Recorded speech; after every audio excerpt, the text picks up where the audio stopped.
నిమజ్జనం చేసేటప్పుడు మంగళ శుక్రవారాల్లో మనం వినాయకుడిని నిమజ్జనం చేయము.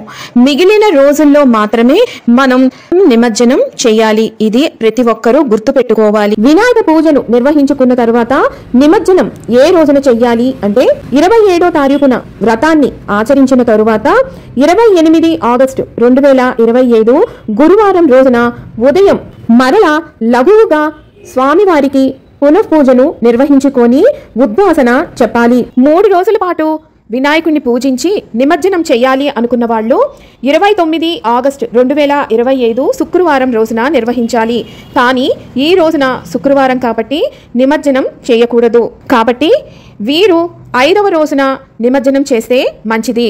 అది 31 ఆగస్టు 2025 ఆదివారం రోజున వచ్చింది.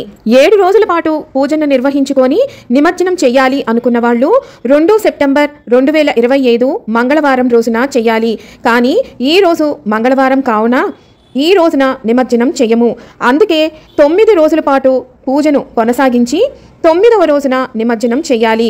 అది 4 సెప్టెంబర్ 2025 గురువారం రోజున నిర్వహించుకోవాల్సి ఉంటుంది. చాలా మంది 11 రోజుల పాటు పూజను నిర్వహించుకున్న తరువాత అనంత చతుర్దశి రోజున స్వామివారిని నిమజ్జనం చేస్తూ ఉంటారు.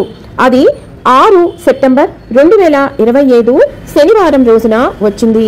ఇక్కడ ప్రతి ఒక్కరికి ఒక ముఖ్య గమనిక.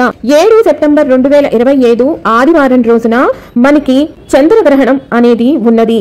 కాబట్టి చంద్రగ్రహణం వచ్చే లోపలే అనంత చతుర్దశి రోజున మనం నిమజ్జనం పూర్తి చేయాల్సి ఉంటుంది.